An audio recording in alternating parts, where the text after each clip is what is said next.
ओम शांति। आज हम करेंगे ब्रह्मा कुमारी ईश्वरीय विश्वविद्यालय का कोर्स का 7 डे कोर्स का सेकंड चैप्टर कि परम पिता शिव परमात्मा के दिव्य गुण क्या है। परम पिता परमात्मा गीता ज्ञान दाता क्या करते हैं, उनका कर्म क्या है। नर से श्री नारायण बनाने वाले हैं, सत्य चित आनंद स्वरूप है। परम पिता परम शिक्षक व सद्गुरु हैं, वो हमारे पिता हैं, परम शिक्षक हैं, परम सद्गुरु हैं, जीवन नया को पार ले जाने वाले हैं। विष्णु द्वारा देवी सृष्टि की पालना कराते हैं, दुख हरता सुख करता है, वो हमारे दुख को अंधकार को दूर कर सुख ज्ञान देते हैं। दुख हरता सुख करता है। शिव जन्म मरण से न्यारे हैं, वो कभी जन्म मरण में नहीं आते, उस चक्र में नहीं आते। शांति के सागर हैं, शिव शांति के सागर हैं, प्रेम के सागर हैं, अकाल मूर्त हैं। अकाल उसकी कभी मृत्यु नहीं होती, अकाल मूर्त, अजन्मा, गुणों के भंडार है, दिव्य दृष्टि के दाता है, ब्रह्मलोक के वासी है, सर्व आत्माओं को दिव्य दर्शन दिव्य दृष्टि देते हैं, ब्रह्मधाम वासी ब्रह्मलोक के वासी हैं। बिंदु रूप है उनका, जो रूप है देखने में क्या से आता है, बिंदु रूप। ज्योति स्वरूप, और स्वरूप कैसा है उनका, स्वरूप ज्योत जैसा है, बिंदी पर देखेगा कैसा, स्वरूप ज्योति बिंदु स्वरूप जैसा, जैसे दिए में एक लौ होती है। ब्रह्मा द्वारा सत्युग की सृष्टि की स्थापना कराते हैं, मनुष्य सृष्टि रूपी वृक्ष के बीज रूप है। जो मनुष्य सृष्टि है, पृथ्वी लोक है जहाँ मनुष्य रहते हैं, उस वृक्ष के, उस कल्प वृक्ष के बीज रूप है। पहले वो पॉइंट है, बीज है, बीज बोया, उसके बाद सारा पानी पड़ा, उसमें और बीज निकले, फिर वो पेड़ धीरे धीरे पेड़ बनता जाता है। शिव कौन है? शिव कर्मों की गति को जानने वाले, कर्म जिसको चित्रगुप्त भी कहते हैं। क्या क्या कर्म हर आत्मा के हैं वो उनको पता होता है, चाहे आत्मा स्वीकार करे या ना करे। शिव और क्या है? काल के पंजे से छुड़ाने वाले। बोलते हैं ना, काल उसका क्या बिगाड़े जो भक्त हो माँ काल का। मुक्त व जीवन मुक्त के दाता, मुक्ति व जीवन मुक्ति के दाता, मुक्ति देते हैं।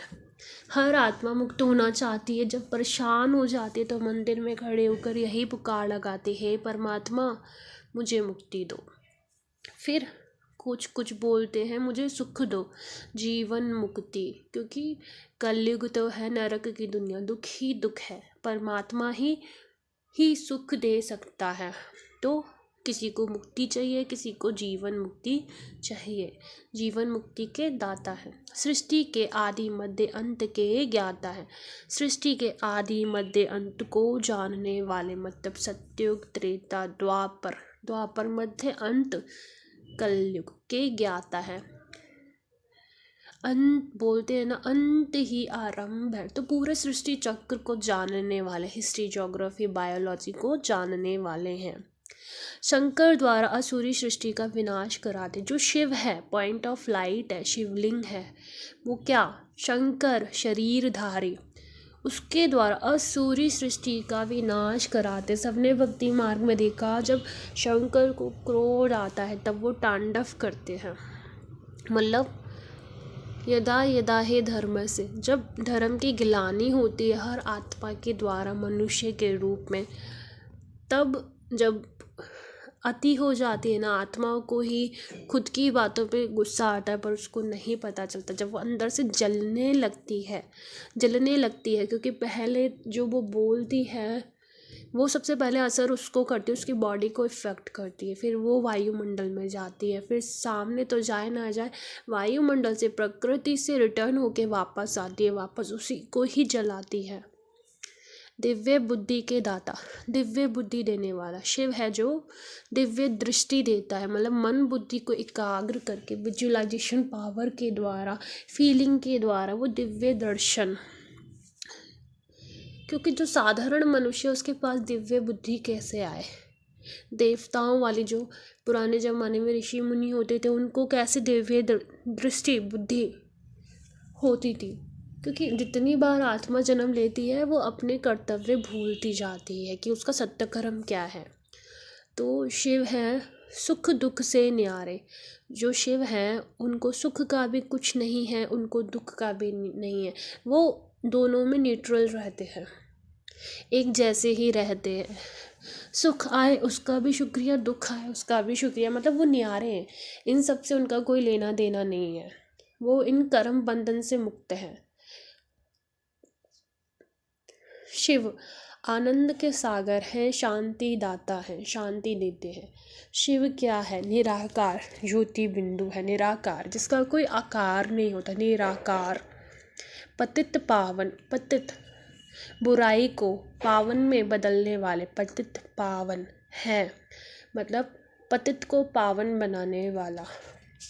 सद्गति दाता, शिव सद्गति कौन दे सकता है? सिर्फ एक शिव ही दे सकता है, बाकी इंसान तो सिर्फ एक रास्ता बता सकता है। कोई भी सतगुरु आए जिसको हम मनुष्य शरीर का शरीर वाला सतगुरु, वो सिर्फ एक रास्ता दिखा सकता, दिखाएगा भी वो परमात्मा की तरफ ही ले जाएगा। तो सद्गति दाता, सब परिचय शिव का ही देते हैं पर अलग अलग नाम से। और शिव क्या है? जिसने शिव को जान लिया तो डार, जिसका गुरु ही सतगुरु ही शिव है। तो शिव तो सत्य कर्म का ज्ञान देने वाले, सही समझ देने वाले, सद्गति दाता, सद्गति की तरफ ले जाने वाले, ज्ञान के सागर है। सबके सुख के दाता है, सबके मतलब सबको सुख देते हैं। प्रकृति हो गई, अग्नि जल वायु धरती आकाश, आकाश मंडल, तारा मंडल, नौ ग्रह, मनुष्य आत्माएं, क्योंकि परमात्मा के लिए तो सब बराबर है। और सब पतित को पावन सिर्फ एक ही कर सकता है। ब्रह्मा विष्णु शंकर के भी रचयिता है, त्रिमूर्ति। शिव को त्रिमूर्ति बोलते हैं। ब्रह्मा द्वारा स्थापना, विष्णु द्वारा पालना, शंकर द्वारा विनाश। तो इन तीनों को रचने वाला, रचयिता, रचने वाला, वो रचने वाला है।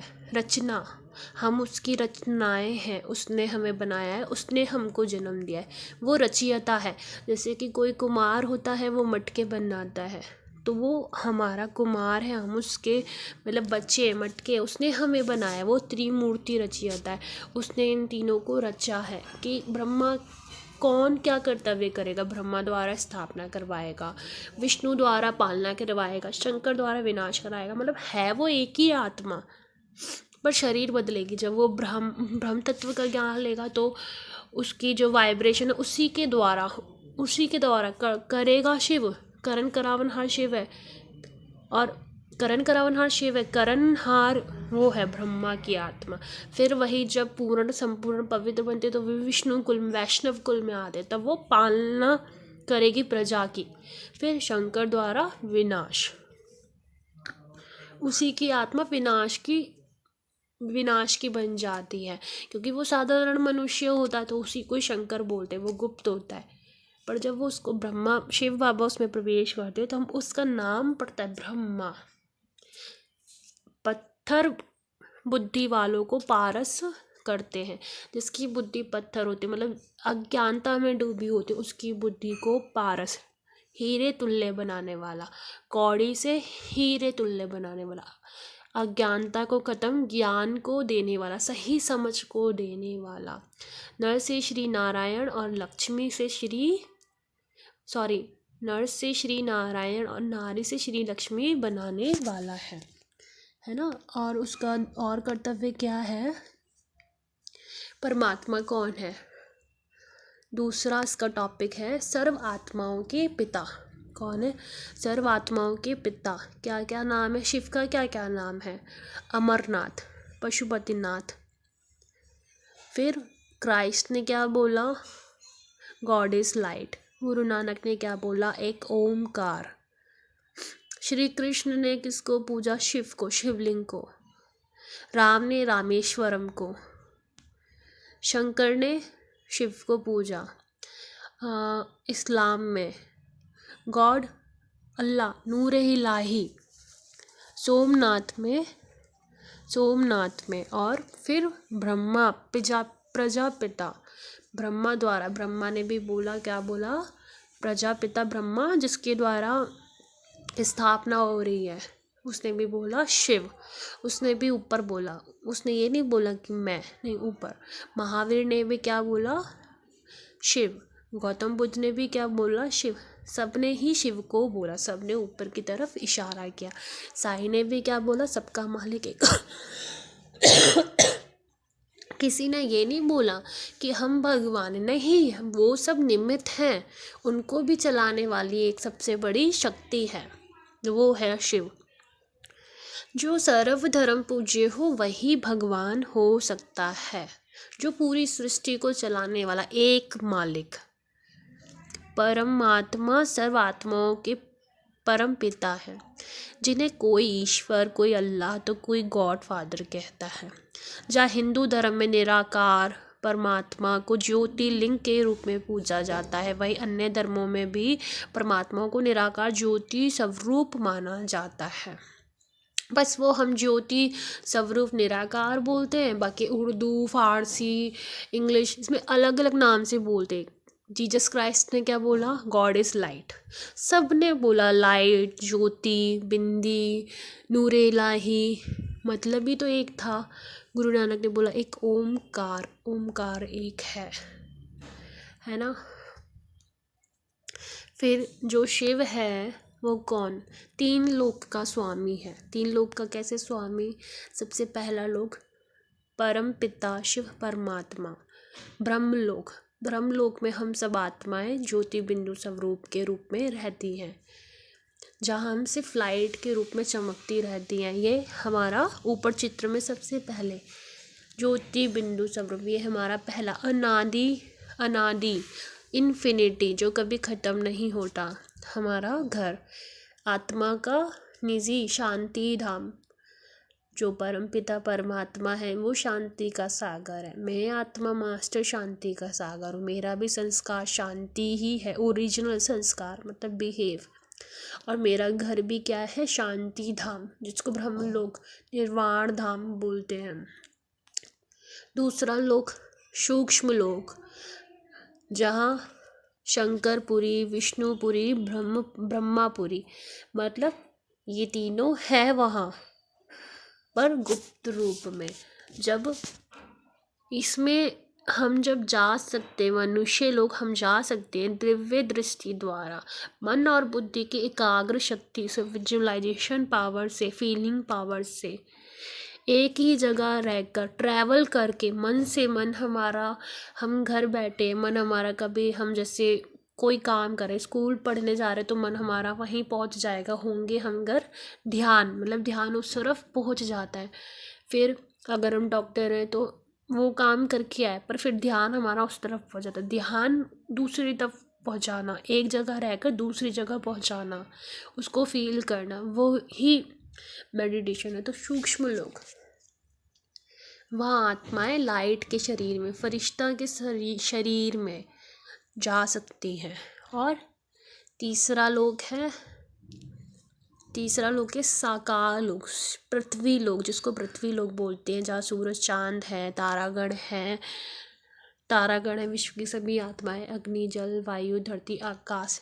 इस सृष्टि चक्र पे रोल प्ले होता है कि कैसे खेलना है, कैसे सत्युग होगा, फिर त्रेता, द्वापर युग, फिर कलयुग। ऐसे शिव को बोलते हैं 3 लोक का स्वामी, ब्रह्मलोक, सूक्ष्म लोक, साकार लोक। यही 3 लोक हैं, ठीक है। रावण किसका प्रतीक है? जो रावण है, टॉपिक है रावण किसका प्रतीक है। आज की कलयुग सृष्टि है, रावण जो प्रतीक है, हम जिसको रावण को जलाते हैं, रावण के 10 मुंह हैं, वो किस चीज़ का प्रतीक है? अहंकार। रावण में क्या क्या है? अहंकार है, मोह था, लोभ था, क्रोध था, कामनाएं थी, इच्छाएं। काम, क्रोध, मोह, लोभ, ईर्ष्या, जलन, जलन द्वेष, जलन विषय विकार। रावण क्या है? विषय विकार। जैसे कि रावण वास्तव में बुराई का प्रतीक है। हम रावण को क्यों जलाते हैं? बुराई को ख़त्म करने के लिए। और बोला भी जाता है, जैसे हम फॉर एग्जाम्पल जैसे हमने रावण को जलाया वैसे ही हमें अपने अंदर के रावण को जलाना है। ऐसा हर बार बोला जाता है। हमें अपने अंदर की बुराई को ख़त्म करना है। पर इस तरफ ध्यान किसी का नहीं जाता, क्योंकि आजकल की दुनिया में फॉर एग्ज़ाम्पल कि किसी इंसान के अंदर अच्छे गुण भी हैं, बुरे गुण भी हैं। अगर हम देखने जाएं तो हमें सिर्फ बुराई ही दिखेगी। फॉर एग्ज़ाम्पल तो अच्छाई कुछ एक आधी ही होगी। अगर हम फोकस करेंगे तो हमें उसका एक स्वभाव अच्छा लगेगा, और फोकस करेंगे फिर दूसरा स्वभाव, फिर तीसरा, फिर चौथा, पांचवा, ऐसे लिस्ट फिर अच्छाई की आ जाएगी। अगर हमने उसकी बुराई की तरफ फोकस किया तो हमें सिर्फ बुराई, कमियां ही कमियां दिखाई देंगे। और वो कमियां हमने जब उसकी में देखी वो हमारे अंदर भी धारण होती जाएगी।